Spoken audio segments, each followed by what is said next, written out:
In this video we will address the problems of our country and in particular, religion, clan, politics, foreign players and their interest. The biggest portion of the blame goes to the Somali people. After the fall of the dictatorship in 1991, instead of electing a new government, warlords took over power and the nation fell into lawlessness. Dictator Bare was of the Merahan clan, which is a subclan of the larger Darod clan. Bare ruled with an iron fist, and when the clans questioned his rule, he crushed them. Let me stop right there and tell the story from a point that will make you understand it better.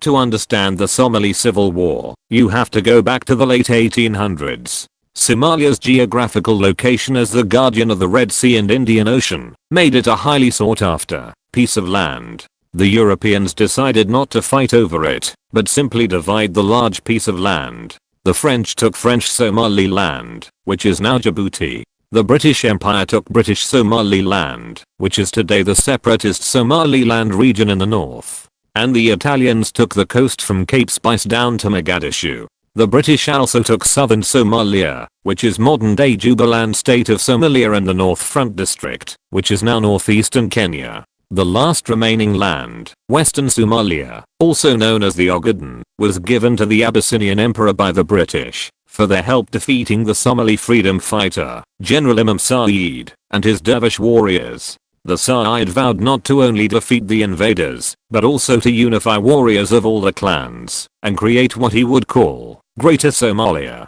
The concept of a unified Greater Somalia became the dream of the nationalist, and that dream would spark many conflicts with later independent neighboring countries. Dictator Bare was one of the nationalists that was inspired by the Greater Somalia concept, and since he was born in Ethiopian-occupied Western Somalia, it made only sense to him to restore that land first. In 1976 the Somali army was one of the strongest standing armies in Africa, and it was time to execute the unification plan. Bare declared war on Ethiopia and took back 80% of the occupied Somali territory. The Soviet Union tried to mediate between the two countries, but Siad Bare felt that his army was strong enough to take all of Ethiopia if he wanted to. His ego became too big for the Russians to control, and the Russians picked the Ethiopian side.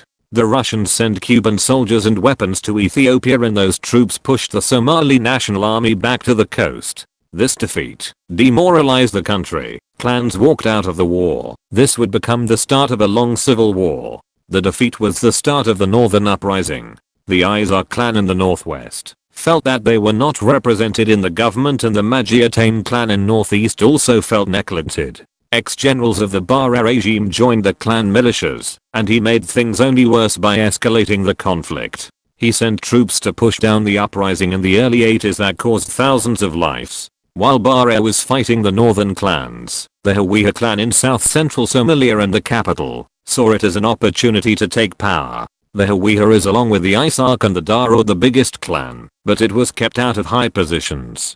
Bare found a coalition with the Ogaden clan and the Dulbahante, both Darod sub-clans. In 1991, the mistrust among clans and the daily assassinations climaxed, and an all-out war started. The Hawiye wanted all the Darod to leave the capital, and did not discriminate in their killings. The slaughter of unarmed civilians colored the once pearl-white ancient city of Mogadishu completely red. The man behind many murders was Adid Hawiye, warlord. You may know his name from Black Hawk Down. He became the most powerful warlord of the south and declared himself president. While the Hawiye and the Darod clans were fighting in the south and central of the country, the Isaac clan in former colonial British Somaliland declared their independence from the rest of the country. They claimed territory based on colonial borders with disregard for clan territory. Until today, nobody has recognized them as an independent country. For nearly a decade, clans kept fighting, and no peace was in sight. In 1998 the Hati clan of the north, which are the Magiatane, Dulbahant, Warsengali and other smaller subclans, founded the semi-autonomous state of Puntland.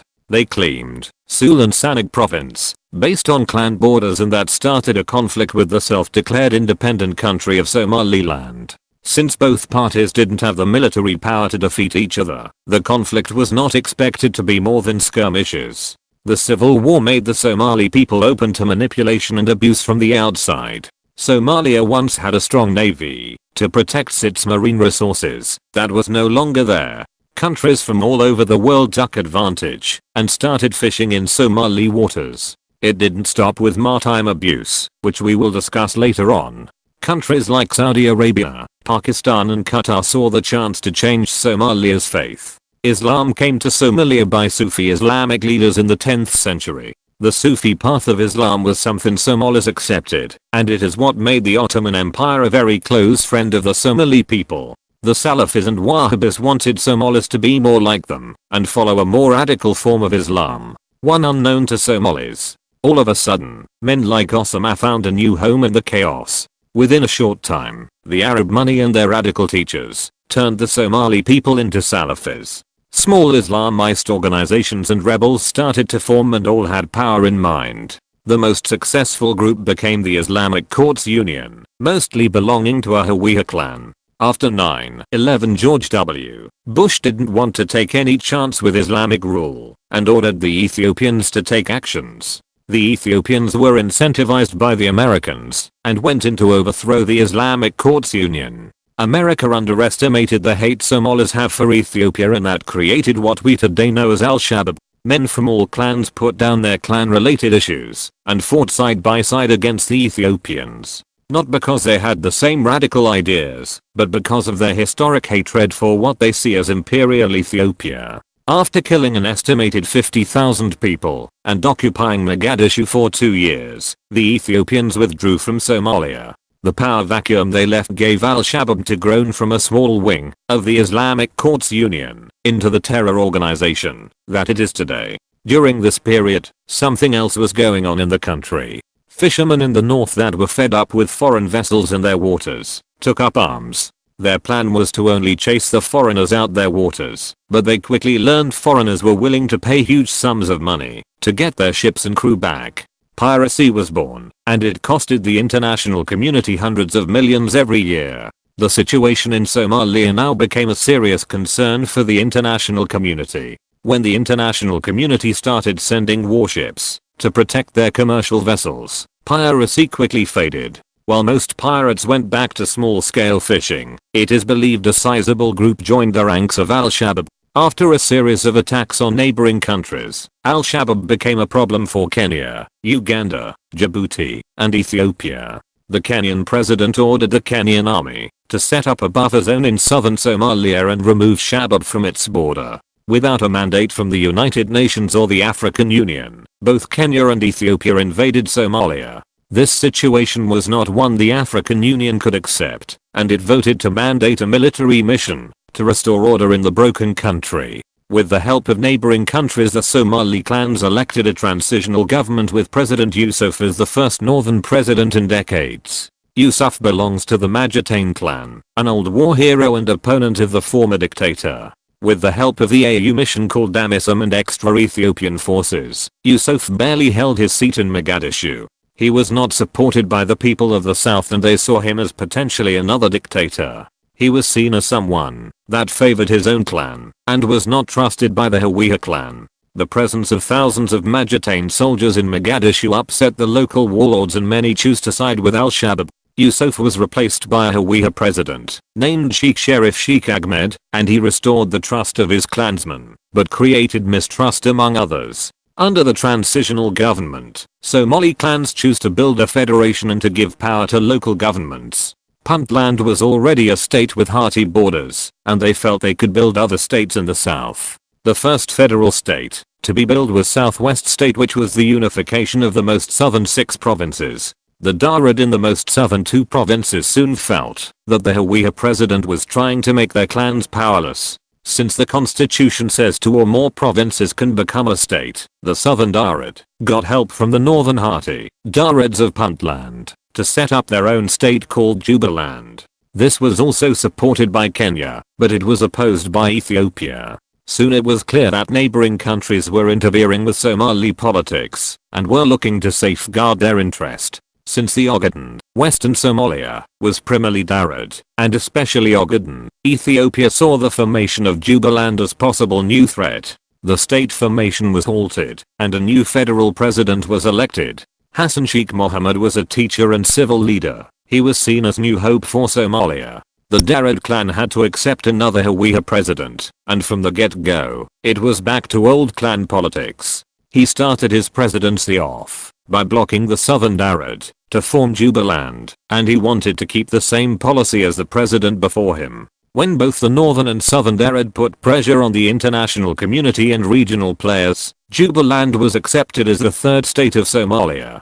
President Hassan promised to rebuild the Somali National Army and promised one man, one vote elections in Somalia. He wanted to do this before the end of his term in 2016. This plan was poorly thought out, and with no real reconciliation between the Darod and Hawiye, it stood no chance of ever succeeding. The state formation went on, and so did the clan politics. Modog is a province in North Somalia, and it is a province shared by Darod and Hawiye clans. The northern part is Marjatain, Hati, Darod, while the south is Habberjidi, Hawiye. The Hawiye want to unify Galgaduud province and Modog province. This would mean that the Marjatain, Darod, would have to give up northern Modog, and they are not willing to do so.